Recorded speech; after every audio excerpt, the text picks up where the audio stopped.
Hi there. Today I would like to share with you a little bit about transpersonal eroticism. What is it exactly? When you first hear this phrase, transpersonal eroticism, it has a lot of syllables in it and it might seem quite cryptic. Like, what is it really? And why might you even want to know what it is?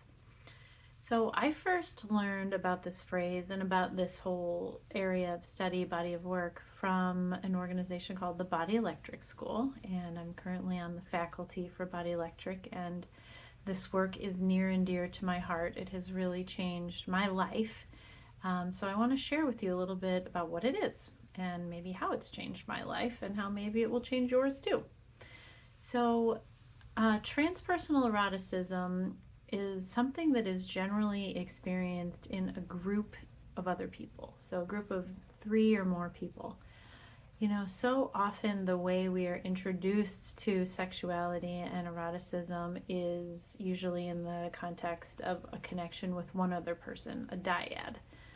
And, oftentimes there can be trauma or, some sort of hurt that has happened to us in those relationships that really constricts us and constrains the way we experience love, eroticism, sexuality, even the way we think about ourselves.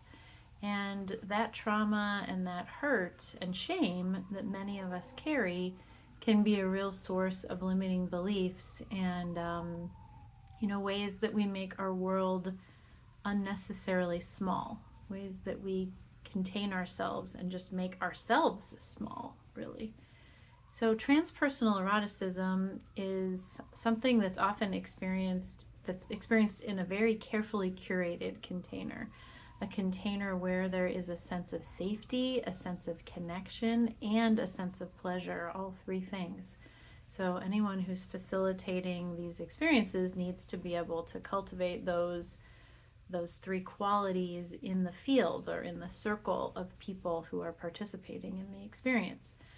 So what is offered in these experiences is an opportunity to experience eroticism as living in the field or in the group itself, in the circle itself, rather than living in the one other person.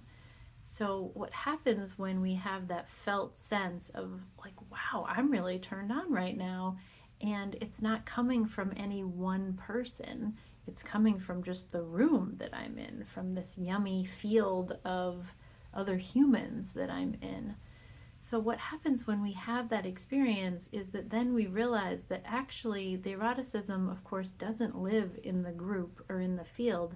It lives in us. It lives in our bodies, it lives in our hearts, it lives in our genitals, and it lives in this energy that circulates between all of the parts of ourselves. It's really life force energy itself. So, by being in a container of transpersonal eroticism, we often regain what I like to call our erotic sovereignty or our erotic agency, where we realize that we are actually in charge of ourselves and our erotic life, and that there's so much that's possible for us if we really turn towards ourselves with a new level of acceptance and aliveness and pleasure, really. So I hope that makes sense and clarifies for you what is transpersonal eroticism. It's when the eroticism lives in, we feel like it's living in the field of people that we're with, but really we realize that it lives in ourselves. Thank you for watching, and please feel free to reach out to me if you have any questions or you'd like to hear more about this.